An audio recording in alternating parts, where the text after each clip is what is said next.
Hello, Sagittarius, Sun and Rising, and Venus signs. Kamusta kayo? Sana po'y nasa mabuti kayong kalagayan.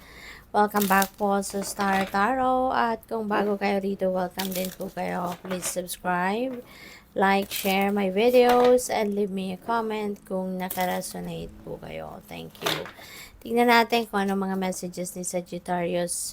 First message po ninyo, mouse. Ayan. So, this could signify na baka meron ditong mga chismis,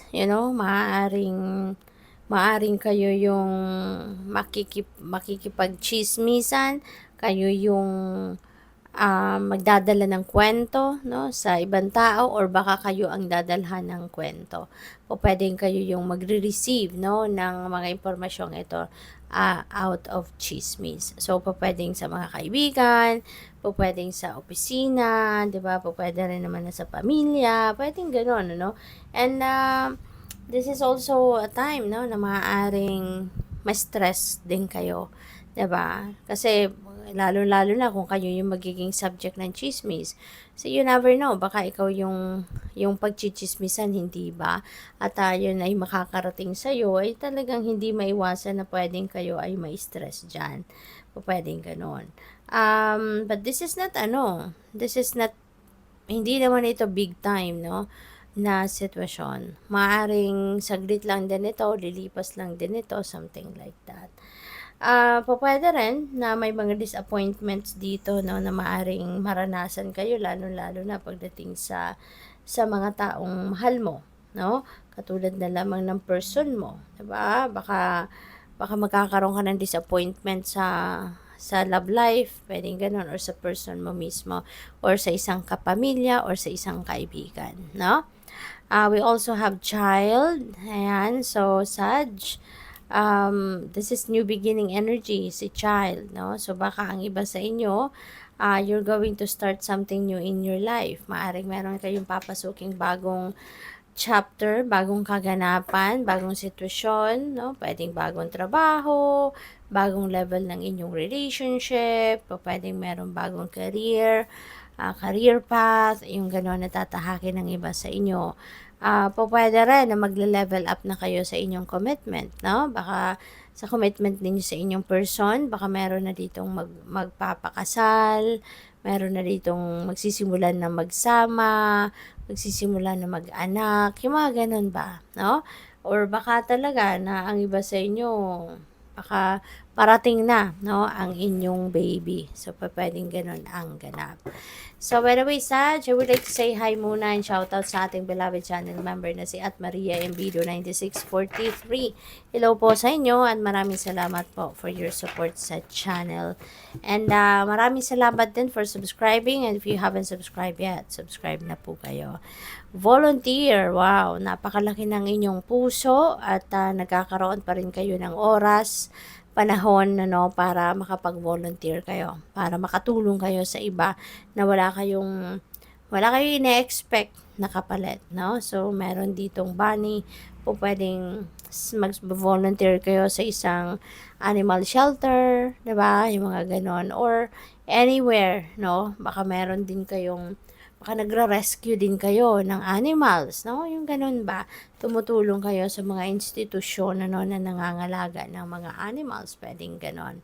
So, we have animal shaman, animal spirits, diba? Nature. Siguro, malapit talaga kayo sa nature, no? Sagittarius, kasi aside from, siguro, nagre-rescue kayo ng animals, nag-aalaga kayo ng mga animals na nare-rescue ninyo, pwede rin na talagang baka pwede rin na meron kayong sariling pet, no? Maaring ganun ang ganap, or talagang mapag-alaga din kayo sa nature, sa ating environment, no? So, tignan natin ano pa ang ganap. By the way, maraming salamat po sa mga hindi nag-skip ng ads dyan. Maraming salamat sa iyong oras at suporta. At kung gusto din po ninyo na mag-join sa membership sa channel, i-click nyo lang po yung join button sa baba ng video. No? Thank you po. At sa mga cross-watchers natin dyan, hello po sa inyo. Queen of Cups, siguro malakas ang inyong radar sa ngayon, Sagittarius. you're going to embody the energy of King of Cups, the Queen of Cups, at maaaring malakas ang inyong radar, malakas ang inyong receptivity, yung intuition ninyo is on point, diba? Maaaring maano kayo ngayon, highly sensitive and highly intuitive. Kaya take advantage of that kasi kapag ganyang energy ang meron kayo, mabilis din yung ma-receive, no? Marinig kung ano man ang guidance sa inyo ng Divine Universe. So, napakaganda. You are so lucky and blessed.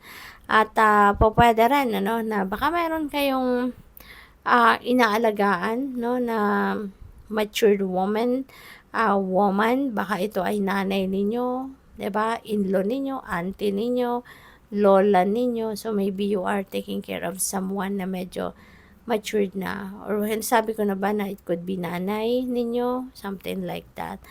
We have 10 of Wands, which is burden. At bigat na yung lalaki, 'di ba? Dati pasan-pasan niya yan, ngayon binaba na niya. Maaaring ganun din kayo. Sagittarius, maybe you are carrying a burden sa buhay ninyo at ngayon maiisip nyo na tama na, this is enough. Kasi baka it's taking a toll on you already, it's making you stressed out, mga ganon. Kaya, yun, aanuhin nyo na lang ito. Kumbaga, ibababa nyo na ito. Diba? Maaaring hihingi din kayo ng tulong sa iba. Pwede rin naman na hindi. As in, totally, you're just going to quit. Maaring iiwanan nyo na lang, aalis na kayo, diba? Hindi na kayo magta-try na humingi ng tulong sa iba. So, pwedeng ganon. And the Queen of Swords, ayan, so this is clarity of thought, no? Clarity of thought, maaari na naguguluhan kayo kung anong gagawin ninyo, pero with the Queen of Swords, nagpapakita to na you will have that clarity na kailangan ninyo para makapag-isip kayo, makapag-decision kayo ng mas beneficial para sa'yo, no? Strength, no? This could be physical, both physical and inner strength na kailangan ninyo rito. Okay? Kasi pwedeng physically demanding dito ang mga kaganapan, di ba? Sa buhay ninyo, yung ganon. So, kailangang malakas kayo. 'Di ba? Maaring mayroong mga pagbabagong gagawin kayo sa buhay ninyo na maaring kakailanganin niyo ng lakas ng pangangatawan at of course yung lakas ng kalooban ng dibdib ninyo, 'di ba? Feeling ko dito meron ding meron kaya kayo siguro na maibababa na ninyo yung bigat, yung burden na bitbit ninyo with the Queen of Swords. Mapag-iisipan ninyo no? Magkakaroon ng linaw ang inyong isipan na tama na, 'di ba? Tama na ang pagtitiis mo. You've done so much already sa buhay mo. Nagtiis ka na ng bonggang-bongga dito. So, tama na kasi maisip mo siguro dito hanggang kailan, 'di ba? Na magtitiis ka sa hirap, no? Na bitbit ninyo, meron ka namang choice. Meron namang choice na pwede mo namang ibaba, pwede mo namang i-give up kung ano nagpapahirap sa'yo, 'di ba? Kaya maaring may pag-iisipan mo 'yan, no? You are getting that clarity, no? Of thought at kaya mapagdidesisyonan mo 'yan. So we have the sun. The sun is going to shed its light in your life. At magiging maganda na ang inyong sitwasyon. Magiging maayos, magiging maliwanag na din sa isip ninyo ang mga dapat ninyong gawin.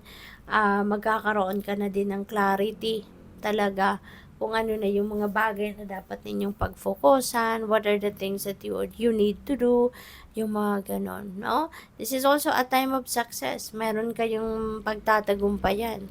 Meron kayong mga gagawin that you're going to succeed. Meron din kayo ditong mga ginagawa na merong financial reward, no?